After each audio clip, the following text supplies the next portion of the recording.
Hey everyone, my name is Andrea. I'm so excited to be here with you today. Today, I'll be talking about the formula for experience design. A little bit of background on myself. So again, my name is Andrea. My pronouns are she, her, and I have worked across many different industries, including events, marketing, recruiting, and diversity. For all of the logos in the second and third row, you'll see, you probably will recognize a few of them. So I've been in the tech industry for over 10 years, planning events for their marketing and recruiting teams. The top row of logos is actually a list of businesses that I own. So I also, while working in tech, was side hustling, building my own empire, if you will, and trying to achieve success on my own. And so I actually did leave tech successfully and have been running Firewood Events full time since November. So we're just past our 6-month anniversary, which is really exciting. So my brand of businesses is all to help small business owners and corporations deliver for their clients, whether it's through events, whether it's through diversity and inclusion, or whether it's with gift boxes that contain all Black and Latinx owned products.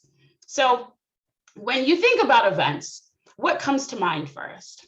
For me, what comes to mind is like a beautiful sit-down family-style meal with some florals involved, maybe a webinar, something virtual with folks on camera and video and people talking to you. Maybe they have screen or slides, pardon me, like I do today. What I really think about is how we can use events to stand out. How can we use event marketing to help our businesses differentiate from our competitors? And so oftentimes in the marketing space these days, and especially in this recessionary period that we're going through, a lot of times marketing is focused on the digital. It's focused on social media marketing. It's focused on SEO and SEM. But what I think we're failing to recognize, and what some of these larger corporations have figured out, is in-person and virtual events are a touch point that are just as, if not more productive than some of these digital and social channels that we're really focused on. And so today, I really want to talk about how you can use experience design to build memorable events that help you increase your prospects, your customers, and ultimately your bottom line. And so today, like I said, we'll be discussing the definition of experience design. So what is it? How does it apply to events? And then also, what is the formula for implementation? So if you're bought in, you're like, yes, experience design is what I need. This is how I'm going to grow my business. But you're questioning, okay, exactly how do I do that? So we can talk about the formula and some different touch points that you can establish to build your business's event marketing. And so first, experience design, and sometimes you'll see this as XD. So experience design is intentionally designing unique and memorable experiences, such as events, that address the motivations of your key audience personas. So we'll break down this definition throughout our talk today, but the first thing I want to sort of talk about is intentionally designing. So this really means like we are being so thoughtful and so careful about every single moment of the event, no matter if it's in person or virtual. We're creating these unique and memorable experiences. So think about a time when perhaps you have gone to an event and you've seen a celebrity speaker, or you've seen a CEO that you really admire, or somebody on the stage that you're like, wow, this was amazing. Like, you still remember that event, right? It really stuck with you. Also, maybe there was an event that you went to that they had headshots offered. So whether that was in person or, I've done events with virtual headshots as well. And maybe you still use that headshot today. Do you remember the name of the company that hosted that for you? Probably yes, right? And so another way to create these unique and memorable experiences is tying it to something that somebody needs. And finally, have you ever been to a conference that ended in like the most epic party, right? And so maybe there was a famous DJ, maybe they had the best light show you've ever seen, maybe it was the closest you've ever been to this musician, but it was just like so epic, you can't forget it. Again, do you remember the brand that hosted that conference that got you to be in that room? And oftentimes the answer is yes, if it was memorable in either a very positive or a very negative way, but let's hope for positive today, right? And so all of that to say, the goal of this event experience design for events is to create emotions and memories. Those emotions and memories keep attendees bonded to the brand or the product. And so our goal, we want to create these memories and emotions to then establish the bonds with the product or the brand. And then that goes to building our brand awareness and our customer loyalty. And what does that mean? That means we're going to generate leads and revenue. And in summary, this means more money, right? And so we definitely want to go down this ladder and through all these steps. But at the end of the day, we're trying to grow our businesses. We're trying to create generational wealth. And so it's important that we are taking all the steps necessary to get there. So again, emotions and memories, we're establishing bonds, we're building the brand awareness and loyalty, and finally generating leads and revenue. And so in terms of how to implement this is when we get into the nitty gritty, we get into the details. And I've really broken this out into 3 sections. The first is study your audience. So who are you speaking to? Who are you trying to acquire? How do your customers identify? How do your prospects identify? What differentiates them? What makes them similar? So really drilling down into who your audience is and really studying that. From there, we're going to then map the journey. So what is the journey from awareness to attending an event and hearing from you afterwards with a feedback survey and some post-event comms? What happens at each touch point in between for the audience? How does that journey how does it differ, depending on who the audience is? And so we want to make sure that we're thinking about each different piece of their journey and how we can make it the most memorable, again, playing on those emotions to create those bonds. And finally, we're going to design some wow moments, okay? So this is like when you see someone who attended an event online and you see them on social media and you're like, damn, I wish I was there. Like, these are the wow moments, the parts of the event where people are going to share it with their friends. They're going to post it on social media. They're going to write a blog about their experience. They're maybe even going to try to steal the idea for themselves. So thinking about the wow moments, those are the parts of the event that really, really stick with the attendee and with your audience. And so first, we want to get into the know your audience section. So we're going to look at some audience data. And so a first question is, who are they? What are their goals? What motivates them or frustrates them? What do they care about? And what are their psychological, cognitive, emotional, social, and environmental requirements? And so this is not an exhaustive list. There are so many questions that you could ask to get to know your audience, but this is a good place to get started, right? And so, pardon me, so we want to see who they are. And so first we can ask questions like, what is their age? What is their gender? Excuse me, what is their ethnicity? Maybe their LGBTQ plus status. Are they married or single? Maybe even divorced or separated? Are they parents with children? Are they caretakers of elderly parents? Are they just taking care of themselves? Where are they located? Are they in the US, outside of the US? Maybe they are all in one state or all in one physical metropolitan area.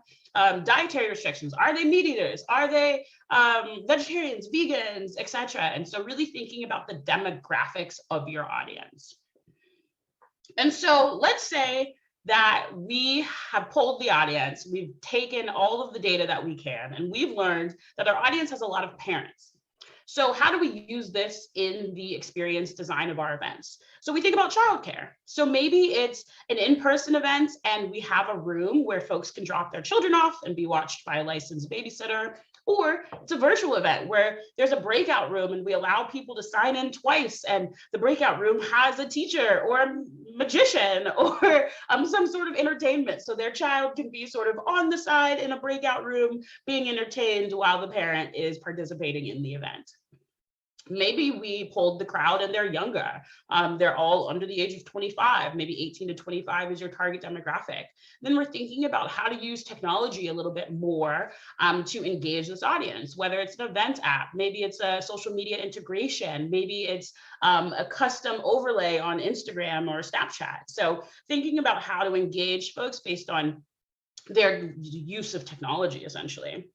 If your audience is spread across the US, maybe we want to do a digital event instead of an in-person event. So this is something that now post-COVID, or kind of post, we have more access to digital event tools, things that can do polling questions and surveys, and have chat messages, and obviously video chats like Zoom. And there's so many new and thriving digital event businesses that we can tap into, knowing that our audience is spread out. Excuse me. And then maybe they're mostly vegetarian. And so if you're planning an in-person event, maybe thinking about having your menu be veggie forward. So meaning, instead of picking the meat items first and then leaving the vegetarians and vegans sort of secondary, picking the vegetarian items first and then saying, if you want, you can add meat to this item. It's a small thing that would make someone feel really welcome in the space, really included. And again, it sort of boosts those emotions and those memories that we're trying to get to create those bonds. And so the second question we had there was goals. What are our audience's goals? So here are some examples of things that you might discover. So they might be interested in learning something new. They might be interested in gaining exclusive access. So this could be to a person, to a product, to a thing. Maybe they're going to be early testers of your product. Perhaps they want to build community, and that's why they're reaching out. That's why they want to attend the event. Sometimes we just want to feel special, and that's cool too. So I think this one's a pretty wide-reaching one for most audiences. How can we make them feel special, and how can we help them have fun? So again, some examples here. So if your audience is looking to learn something new, maybe the format of the event is a masterclass or a webinar, something where you're bringing in an expert in the field, or you yourself are the expert if your business is service-based, right? And you're coming in and teaching them something. And so the content of the event is very focused on that educational piece. Perhaps their goals are to gain exclusive access. And so this is where bringing in a special guest, a celebrity, a famous speaker, someone where they wouldn't usually have access to these people on the street, for example, and you can be the connector. You can help them gain that access that they're looking to have. Build community. So if that's their goal, perhaps we think about even connecting with them post or pre-event through a group chat in Slack. I know that I am still a member of a number of group chats in Slack and WhatsApp from events that I've attended. And when they're industry events, I still reach out to them and I say, hey, do you have a vendor who does XYZ? Or, hey, is anyone else attending this? And it really does continue that community. I swear to you, I'm still in groups from 2, 3, 4 years ago, and I still feel so connected to them. So thinking about building community, not just at the event, but before and after. Feeling special, maybe sending a personalized gift or having personalized gift bags at your event if it's in person, or sending them to their house if it's virtual, something to make them feel like you thought of them specifically and as an individual. And then have fun. If that is their goal, think about the entertainment. So, there were a lot of events once digital and virtual events exploded. A lot of events were just a talking head. It was just one person talking to the audience, reading some really boring slides, and that was it. And so we really need to get creative. We need to think about how to bring entertainment into the virtual world in a way that we have in in-person events. So maybe there's a dance party in the middle. Maybe there's a DJ that plays during the transition times between sessions. Maybe we're having sound meditation or breathing exercises to kick off the event. So really thinking about how we could add some variety and entertainment so that folks have fun.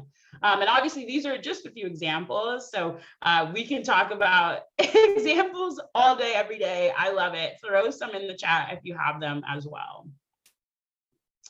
We also had a question about motivators and frustration points, also known as pain points. So these are the behaviors of the audience members that we want to identify in regards to what motivates them to take action, to purchase, or engage with the brand, or what prevents them from doing those things, right? And so we can think about your product experience. If you've maybe had an experience, let's say you went to get tech support, you either called or you went in person, you had a terrible experience and you said, this is a frustration, I am never buying XYZ product again, right? that would be on your list of frustrations if we were doing an audience persona on you. And so versus if you have maybe a great customer service experience, that would be on your list of motivators. And so really thinking deeply about what the shared motivators and frustrations are for the audience. And so, for example, maybe someone is motivated to make a purchase if the business is owned by a Black woman. Being a Black woman myself, this is something I relate to. And so oftentimes when I'm looking for products and services, I'm really looking for who the founder is, because I want to use my money wisely and strategically and intentionally. And so perhaps you haven't added a photo or a description of yourself in your marketing or on your website, right?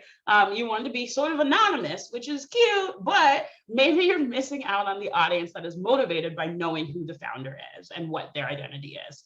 And then another example is a frustration. So maybe I'm frustrated by companies that produce environmental waste. I'm really conscious about sustainability, the environment, etc. And so something that I want to think about is ensuring that the gift boxes that I use don't have any plastics and have all compostable materials. So this is a really close to home example, because my gift box business, again, we make sure that we use all compostable materials because we don't want to contribute more waste. So exactly what we were thinking about with our audience was those who are frustrated by the overuse of single-use plastics. And so again, these are so custom to the type of business that you have, whether it's service-based, product-based, maybe it's digital, it's physical, etc. Like, customize these motivations and frustrations to your business type. And then next, we'll get into psychological. So the psychological requirements, we need to understand an attendee's personality, maybe their role in their house or at work, their status, their public status perhaps, and their image that they're trying to maintain or maybe even reach. And so with this, we want to think about how our attendees want to be perceived by their peers or their colleagues at an event, and how does our event design enable this? If they want to be perceived as an expert, do we give the audience a chance to vocalize their ideas and opinions? Like, if they want to be perceived as a collaborator, are there any points of collaboration in the event that we're hosting? Maybe they want to be perceived as an early adopter, right? Have you perhaps sent them the products that you sell ahead of time so that they can start posting about it? So when they attend the event, they're like, oh, I've been using this for months. So thinking through these different options here as it relates to their personality, role, status, and image. Then we think of cognitive requirements. And so this involves understanding how the psychological aspects influence an attendee's expectations, motivations, and memories of previous events. So what are the attendees' previous positive or negative memories and expectations at events? Maybe they, excuse me, attended an event and they really hated that their name was misspelled at registration. How can we think about these potential pitfalls ahead of time and make sure all the names are spelled correctly? How can we build and enhance a positive experience and resolve the negative experiences that they had at our event so that they don't hold this past against us? Now we get into emotional requirements. So this involves understanding how all of these other factors, including the cognitive and the previous examples, how these shape the attendees' emotional needs. And when we think of emotional needs, we're thinking of every emotion: happiness, stress, anxiety, euphoria, sadness, fear, like every high and every low. Again, we're thinking here about how we can design our event to enhance the positive moments, to have more of these desirable moments, and minimize the ones that lead to these negative emotions. So we, again, are trying to sort of preemptively anticipate how someone might react positively or negatively, mitigate against those negative experiences, and boost and increase and enhance the positive ones. Now we have our social requirements. And so we want to understand how our attendees are affected by other attendees and how one attendee could affect the group. And so we're thinking about here the relationship that attendees have with one another, what relationship do they want with one another, and how it relates to those psychological, cognitive, and emotional factors. And so we want to enable opportunities for interaction that are going to enhance, develop, increase in a positive way these relationships, and again, mitigate against the negative or the unwanted relationships in the social environment. And finally, we have the environmental requirements. And so this is thinking about the physical space and what physical requirements do we have of the event. So we're thinking about how we can basically build an environment, a physical space that is conducive to meeting all of the other outcomes that we talked about. This can also relate to virtual. So for example, if we're on Zoom, are we in a Zoom webinar or are we in a Zoom meeting? If we are wanting to build connection, then maybe being in a meeting format where everybody can see each other's videos is really helpful. But if we are trying to increase the learning element and not feel pressure from other attendees, maybe that's a concern of folks, then maybe we would do a webinar so that people don't see each other. They don't have to feel judged about, oh man, I can't attend this webinar because, I don't want so-and-so to know that I don't know this thing, this skill that I say that I do. So maybe we have a videos off webinar in order to sort of protect anonymity there. And so these are a ton of questions. I threw a bunch at you. And basically the goal of all of this attendee data is to build your audience personas. And so this is just kind of a random example. You're not meant to read the words. That's why it's really small. So don't worry about squinting at the screen. But what I wanted to show you here is what an audience persona could look like. So typically they have a face. And so when in marketing, when we're building audience personas, we're literally picking a person. We're giving them a name, we're giving them an age, we're selecting their demographics. And so maybe we are building out 3 personas. Maybe one of them is a parent, one of them is single, and one of them is married without kids. Maybe one of them is in California, one's in New York, and one is in small town Iowa. Maybe their behavioral identifiers then speak to their locations. Maybe the person in Iowa is really motivated by digital inclusion and group and community efforts versus the folks who are in big cities are really motivated by conferences and events they can attend since they have more access. So again, these are examples, but I think it's really helpful to see sort of what the end goal looks like for an audience persona. So again, you want to have a name, an image, an age, a location, the industry that they work in.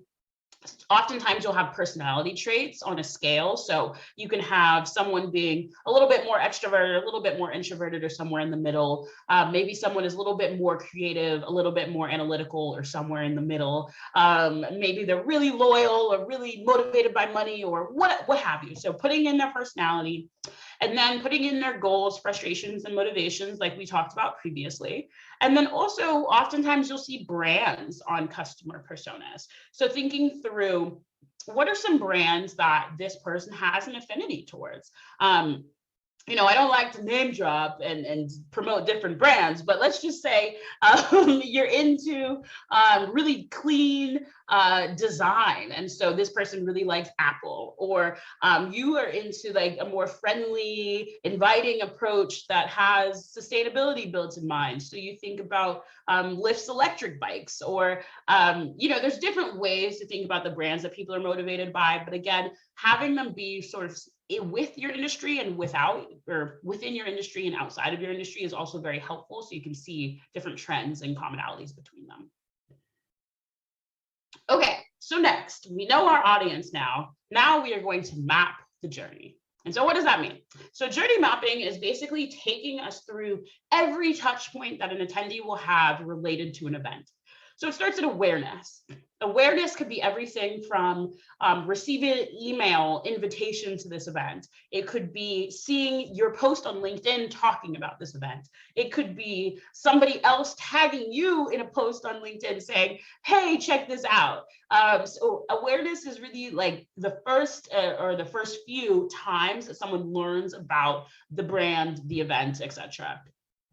Then typically we get from awareness and then we get to action and someone registers. So we want to think about what that registration process is. Are we asking for name and email only?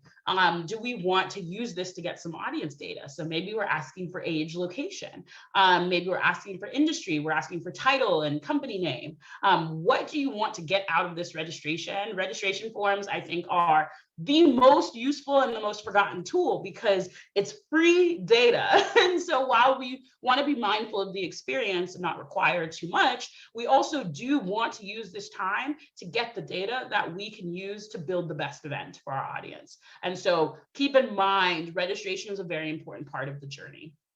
From registration, we're thinking about any sort of communications that are sent to them ahead of time. So there's emails, sometimes I sign up for those emails where people are providing services like how to make $1 million in a week or something, right? And I get an email every 12 hours, right? And I'm over it and I unsubscribe. But sometimes I get really strategic emails before events and it tells me what I need to wear and what I need to bring and what the agenda is. And it's like logistics focused and it doesn't feel spammy. Those are the emails that I like, right? So again, we're thinking about the comms touch points. And then at the event, we're thinking about presentations. Maybe if there's multiple different speakers, we're seeing how many attendees stayed for each one, whether virtual or in person. If there's different breakout rooms and maybe they're based on different themes, we're seeing who chose which room and how many. So thinking through the presentations and then networking. Again, if there's an opportunity to network either digitally or live, whether it's in the chat, whether it's in Slack or WhatsApp, a different group, maybe it's an in-person networking time, thinking about the experience. Are we providing any sort of icebreakers? Are we asking any sort of questions? Are we color coordinating name tags so that people know if you're wearing a green name tag, you work in sustainability and I want to talk to you? Thinking strategically through the networking experience as part of the attendee's journey.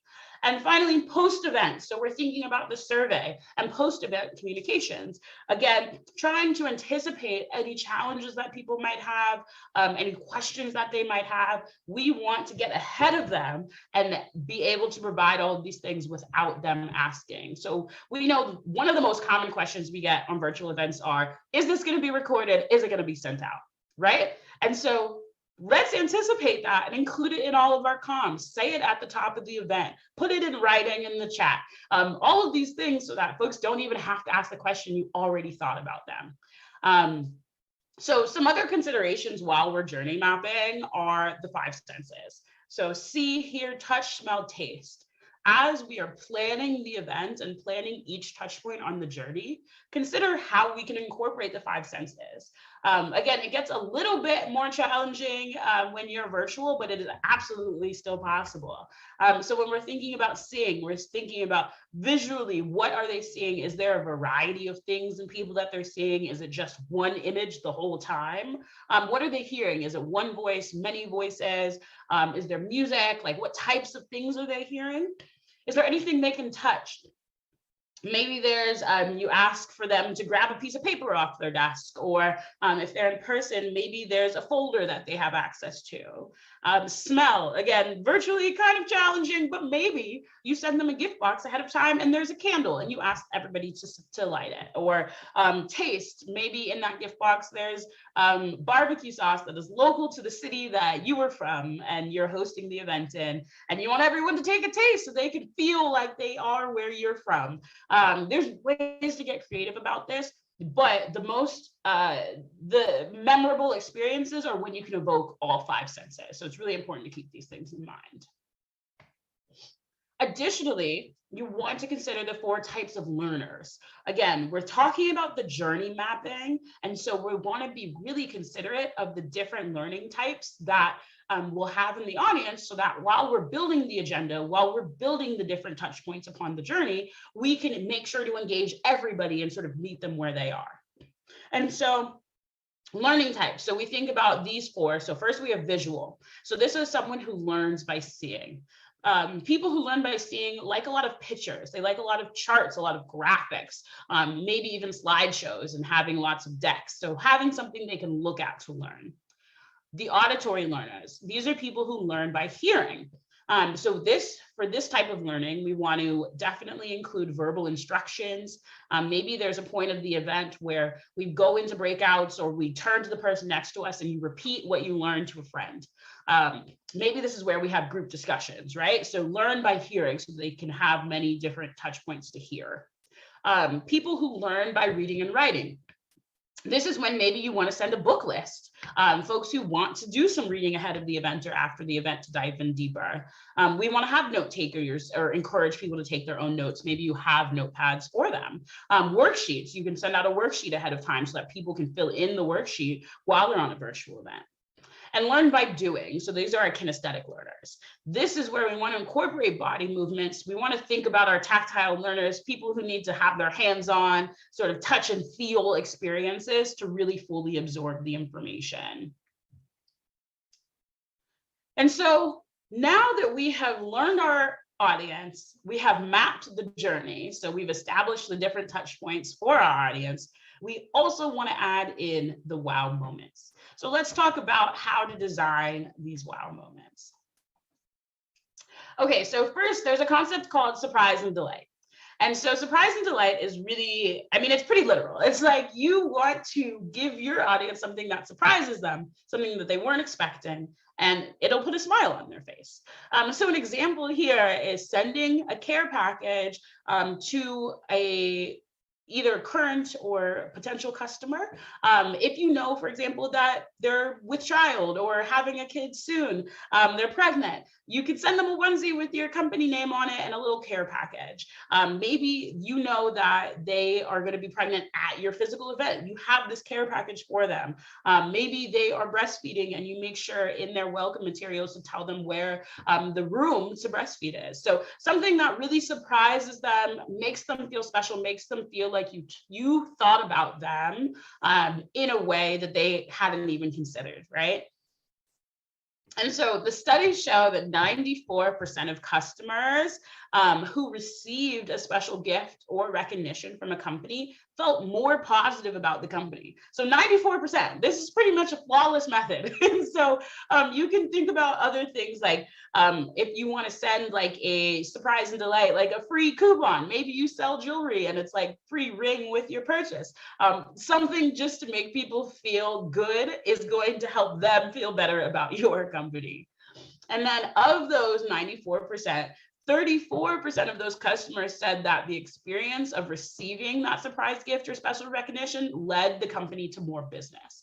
And so again, this is saying about a third of those people who you're going to surprise and delight are going to make a purchase. If not multiple purchases, they're going to spread the word. And so again, really simple, easy ways that you can help increase your business.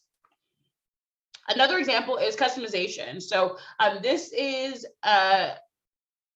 so clutch, right? Like people want things that they can make their own. And so an example of how this might look. So I went to Complex Con, which is a conference that Complex puts on every year in LA.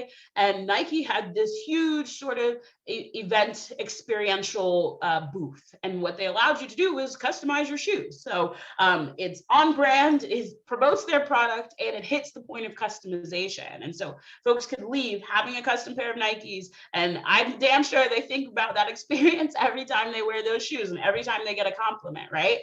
So how can we think about something like that? How can you use the service or product that you're offering and provide a custom option for your audience? Also personalization. So in this example, you're seeing, maybe we're giving notebooks to everybody, but we're making sure that they get the notebook with their first letter of their first name on the notebook, right? And so something that feels like we were thinking about them as an individual. And so we see that 77% of consumers are choosing, recommending, and paying more for a brand that provides a personalized service or experience. And so again, this is like you can already take what you're doing and add this element of personalization as an add-on to your business and increase your business by 77%, essentially. Whether those are 77% are actually purchasing it or recommending it to someone else, they're willing to pay more for that product or that service to be customized. And so, in conclusion, I like to think about the key to success is providing a unique and memorable experience where everyone feels like they belong no matter how they identify. And so today we talked about knowing your audience, mapping their journey, and building those wow moments, all to really tap into event marketing to build your business. Tap into your audience to increase the lead generation, to increase your revenue through moments of personalization, customization, and surprise and delight. And so I just want to say thank you. Again, my name is Andréa Long. If you're looking for diversity consulting experience, I can help you at andrealong.co. And if you're looking for an event planner to come and bring all of these ideas to life for your brand, you can reach out to Firewood Events. So again, thanks for having me, and I hope you have a good rest of the summit.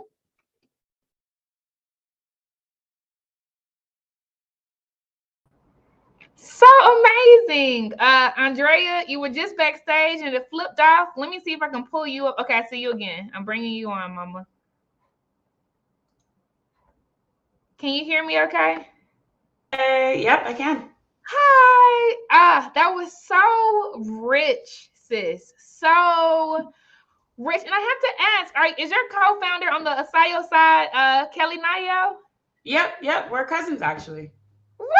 I love me some Kelly. Yes. Okay. Good people. Okay. Dope.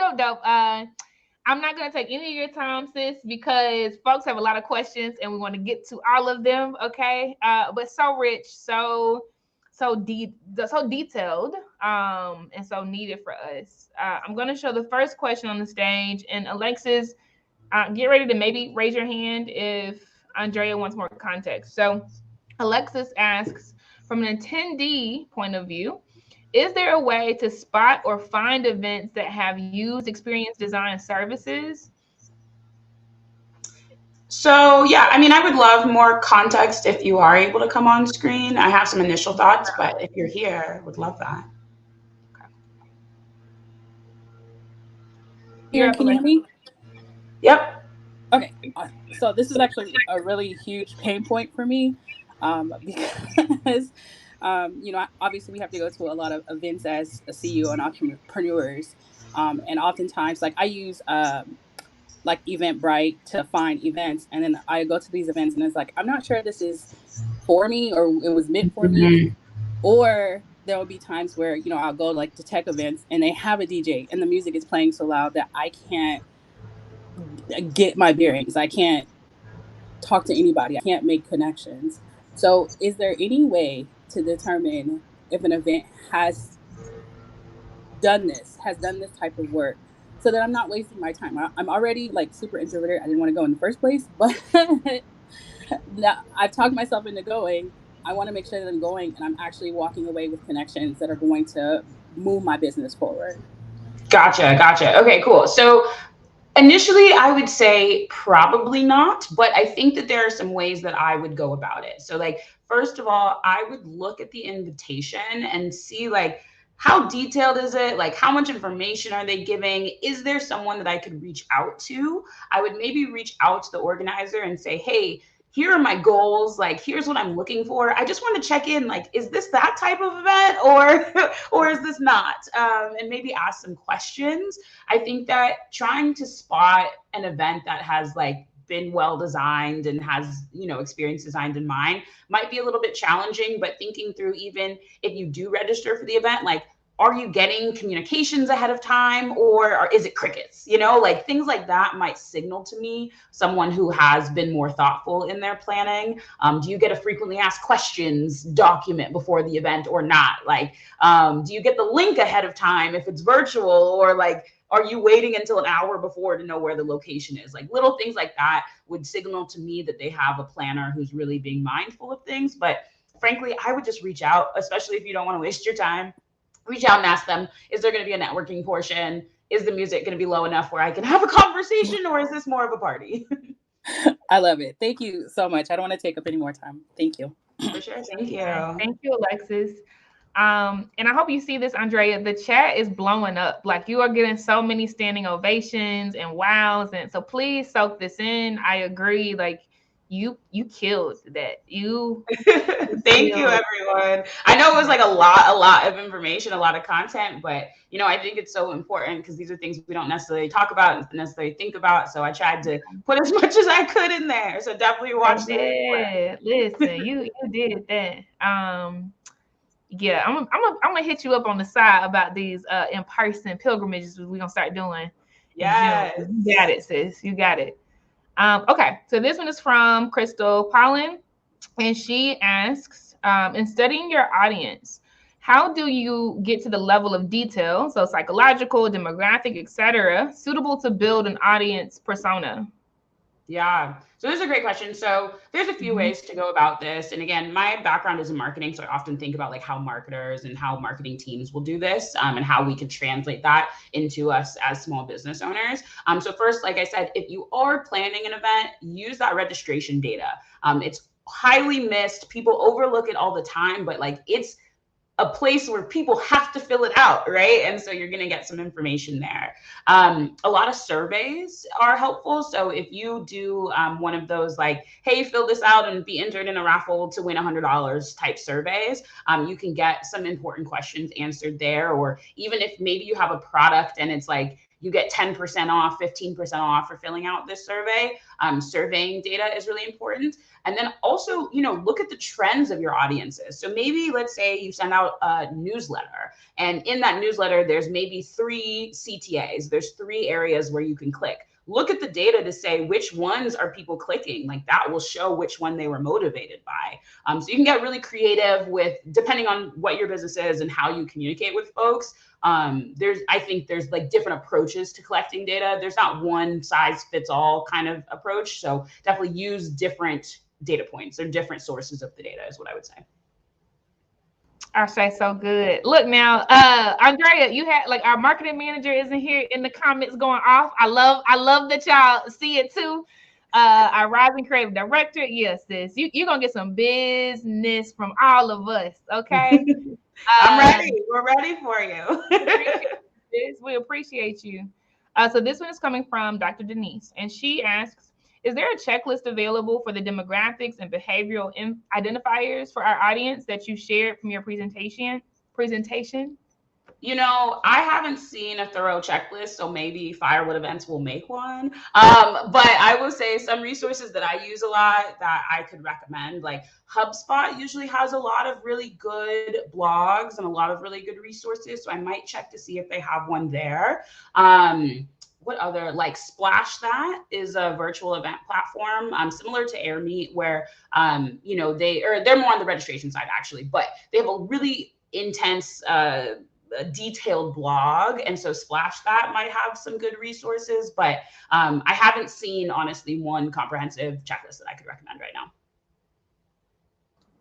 Thanks, Andrea. And those are good recs for peers in the market. And then this one is from a fellow experience designer, I would say. So Rakita asks, as a facilitator of experiences, but not an event planner, how do you recommend that I create audience personas? Yeah, I mean, I wonder, are you here? Could I ask you a follow-up question? Because it definitely depends on what kind of experiences you're planning, perhaps. Gotcha. Rakita, I'm gonna try to put you on the stage. I don't know if you're on your mobile or not, but I'll try to bring you up. I just hit the invite button. If not, no worries. I'm definitely putting you on the spot. Oh no, she's good. She's good. She's built for this. It says that she's setting up her mic and stuff now. So. Oh, okay, cool. I still can't see you yet, Rakita, but if you're coming, I did get a notification that you're setting up your mic. Okay, there she is. Okay, y'all can hear me? Yeah. Cool beans. I love this session. This session was everything to me. Like, I feel like Casey had me in mind when she saw you. She was like, this is for Rakita. Yeah. Thank you. Thank you. The social experience is designed to connect teams, groups, through reflection, conversation, and commonality. So I would work with an event planner within like a conference space to facilitate the networking for the group with customized prompts, the music, all of the things, or also with a group like during a retreat or on board and to connect teams through those bonding sessions. So that's how I facilitate these experiences, but I'm not exactly the event planner. Understood. Okay, cool. Thank you for that clarification. So I think things that come to mind for me are doing user surveys, or like what are they called? Like I forget the proper name for them, but when I started my swag business, I basically reached out to a whole bunch of people who I thought could be my audience, and I interviewed them. And I said, when do you make a purchase decision? Like, how do you decide who to purchase with? Like, what are your budgets typically? How much lead time do you have? Like, asking all these really rich questions. And thankfully I have a network that was like willing to spend 15 minutes with me and I didn't have to pay them. But sometimes I've done those as a user and people pay me like $30, $50 for an hour. And so being able to like reach out to the people who are your intended purchasers to ask these questions might be your best bet, since you're not necessarily having direct communication or direct messaging with the attendees, since you're not the event planner. So that's what comes to mind initially for me. All right. Thank you very much. That was very helpful. Thank you. Thanks for the question, Rakita. Appreciate you, Mama. All right, so good, so good. I'm gonna keep rolling. Let me watch the time. Okay, we do have a few more minutes. Great questions. So many too. Okay, this is a diverse one actually. So this one is from China, and she asks, if my business caters to the youth and they are not active on social media and have no way of seeing the information themselves, would I cater the events to the parents and guardians of the youth? Yes. So again, sort of following up on what I just said, like, you want to cater to the person making the purchasing decision. So whether it's actually they're purchasing something with money or they're just deciding to go and attend, you want to make sure that your marketing and your experience are catered to them with the youth in mind, I think, right? Because it's like, it's the parents that are going to be the ones who are saying, yeah, we're going to make time for this. We're going to get in the car. We're going to go here, or we're going to attend virtually. I think there's some element to say, like, a kid has a choice depending on how old the youth are, right? Like, if it's someone between the ages of 14 and 18, first of all, they are on social media, but second of all, like, they have some influence over their parents to say, hey, I want to do this. So I think that's when you can target both audiences. But I would think about really 75, 80% targeted at the parents, since it sounds like your youth that you're working with is probably a little bit younger, so they need their parents to attend.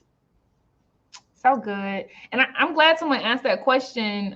Great one, China, because I think about that often, right? Like I wonder to myself a lot whether Black women entrepreneurs understand what to do around Christmas time if they're selling toys. Because we actually see the big folks do it very well. Like, literally around the holidays, they crank it up in the marketing, right? And I wonder whether we unpack that enough. Like, how? Like, what are they showing to the kids versus what they're showing to the mommy, right? Like, when do they show the tired mom, get this for your kid and they'll be quiet? Like, it's so many, the persona, yeah. So I'm happy you're in the room, and I'm happy somebody asked that question.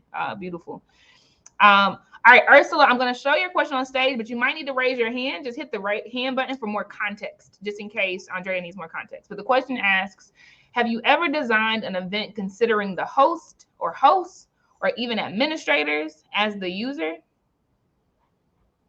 Yeah, I would love more context if that's okay. If you're here, Ursula. Yeah, Ursula, if you can hit the hand button, I can bring you on stage. If you want to give more context, I don't see. Okay, I see her hand now. All right, so let me move that.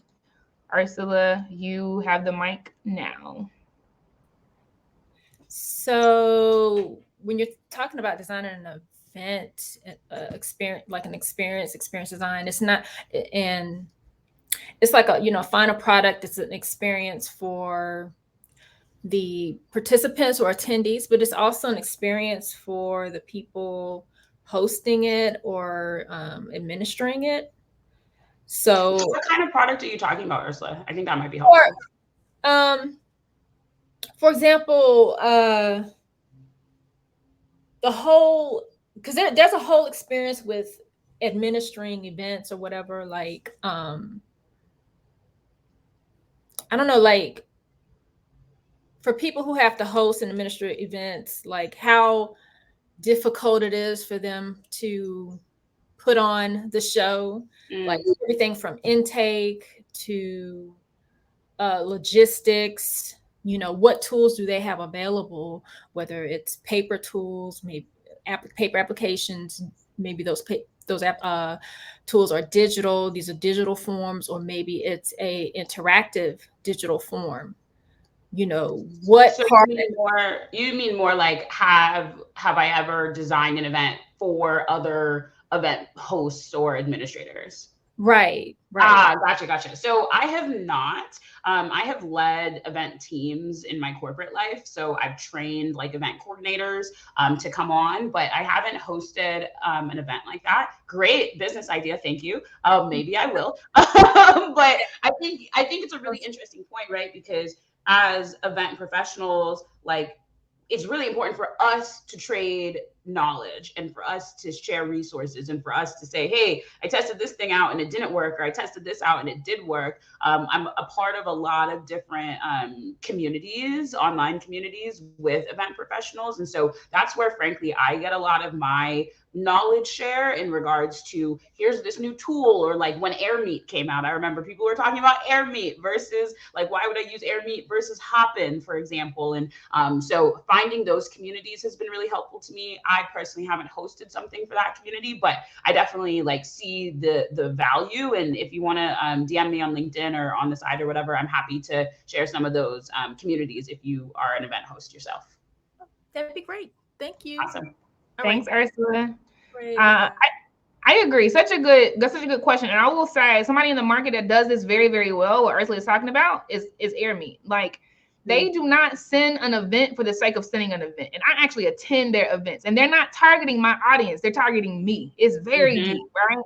And during those sessions, I mean, it is people from around the entire world, and they show us the new tools. They show us spatial audio and literally show how our audience members can move around the space and be close together and hear each other very well, be far apart. We used it last summer for the summer 2022, and it was a hit, but only because I attended the event. Because for them, they don't wait for you to know a new button to click, right? They showed us how to integrate Typeform. Y'all experienced that on Friday, but yeah, nobody else in the market today, like Zoom does not do that for me, right? Like Kajabi doesn't do that for me. I don't use Kajabi, but I think there's a lot of event tools out there that are doing basically educational webinars like that. Yep. So sometimes, like for Asana, for example, I get emails that say, check out our new products or our new product applications or whatever. And I'll watch their like 2-minute video, but I don't really get it. But if I attend an event where someone's showing it to me and explaining it, it's so much better. Yeah. And even, okay, I'm gonna be quiet after this, but even for you as a, you're talking about noodle on this idea, like AirMeet actually has a 24/7, literally a 24/7 AirMeet that exists, where during any of our events, if we want to hop in and sit at a lounge table with them and get real-time help, they will answer the question, we can hop back in. Oh, it's an experience. So yeah, it's crazy. Okay. Okay, I see another question. This will be we might be able to get 2 more in actually. So this one is from Christina, and she asks, how do you remain authentic but still diversify your audience / customer more effectively or effectively? Yeah, so I love this question because I like pride myself on remaining authentic and not sort of bending in order to get audience or to gain. Like, we live in such a capitalistic society. I'm like, I'm gonna still be myself, even though if I change myself, I would get more dollars, right? And so I think it's really important to decide who you are in business and who your audience is. Like, are you someone who wants to remain authentic no matter what, even if it's at the cost of customers or product sales? And if you're not that person, that's fine too, right? Like, again, capitalistic society, we got to do what we got to do. We got bills to pay. And then additionally, who is your audience? So I had this conversation with someone recently. One of my clients is launching a professional development group for women.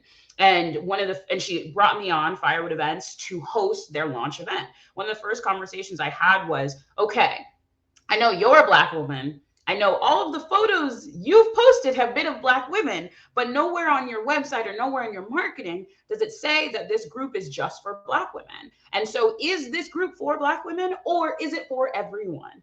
And she kind of had to pause and think about it and mull it over and get back to me, and eventually came back and she was like, as much as I would love for it to be for all women, because it increases basically the amount of money I can make, I really feel passionate about Black women, so I'm going to narrow down the focus. And so with that, I give you that example to say, like, I think it's really important for you to understand what diversify your audience means. Like, what is diverse in the context of your personal business, because it means something different to everybody. And in that case, like, my client was able to remain authentic to herself, to say, I could help more people, but I really want to narrow the focus. And so I challenge you to ask yourself questions in order to answer that question. Ashe. So good. I see a lot of wows in the chat. Thank you so much, Andrea. And I'm glad you said everything, but I'm glad you said that point too. Like, literally was in a pitch competition, I think 3 weeks ago. And the folks asked me that, and that was the last one. Like, this is so good. Would you ever expand beyond Black women? Like, and they said to get more revenue and more market share. And I said, absolutely not. Knowing good and well that if they didn't like that answer, I wouldn't get didn't get it. Now we won. We got it. We got the funding. We got the cohort, whatever, right? But you're right. Had I not asked myself those controversial questions first, I would have lied. Like, well, no, yeah, we're inclusive. Women of color. So good. And I mean, I have the same, one quick anecdote. I had the same challenge when I made my swag business with Kelly, actually. So Swag by Asayo. Yeah. When we were starting, we were very specifically, we want to only have Black and Latinx owned product in our boxes. Like, that was really important to us. And then we had a client who came to us and said, hey, we actually want to add some indigenous, some products from Native people. Are you open to that? And we had to have a conversation to say, okay, is this aligned with our business goals and our mission? Is it not? We're like, this is good. We're in for this, right? Like, this is solid. And then we had another client who came to us and said, hey, we want to add this Asian woman-owned product into our business. And we're like, okay, we have to have this conversation again. And so I think it's important to also reiterate that it's not just a one-time decision. Like, you're probably going to be faced with many challenges and many just like bumps in the road along the way to say, oh, is it still true? Or am I at a place where I want to change my mind a little bit or adjust? So good. Someone in the chat said you are a well of info, and you absolutely are. Y'all definitely tap in with Firewood Events. Andrea, you are incredible. You are phenomenal. Sending love to both you and Kelly. Y'all are super dope. Doing the real work out there. So thank you. Thanks so much for having me, and thanks for all the feedback, everyone. I really appreciate it. Awesome. And everyone, remember to do the polls. Okay, remember to answer polls that are in the event feed. To the right side, you'll see the poll section. If you are on the mobile app, remember that is on your events tab in the middle of your mobile app and on the right side, okay? Definitely give our speakers feedback. We share all of this feedback with them so they can see their ratings so that they can continue, right, to frame their knowledge in ways that edify the audience. Now, we are about to blitz into a couple of things, so I need y'all to be ready. We're going into a Blaze talk called From Surviving to Thriving, okay? From Surviving to Thriving from Monet Quarles. And then we're going into another DJ set for today. The first one of today, DJ Red Corvette is going to be on the ones and twos. She is from the Bay Area, but living in Brooklyn right now. And then we're going to go into, be ready for this, the AI talk, okay? It is called Hire a Tool, Chat GPT and Friends. If you have been wondering, we have a whole panel of folk. They're going to break down these concepts around AI. Okay, so that's the order of events. I will see you in the next session. This is a Blaze talk from surviving to thriving, and then we're gonna hit the DJ set. See y'all in a second.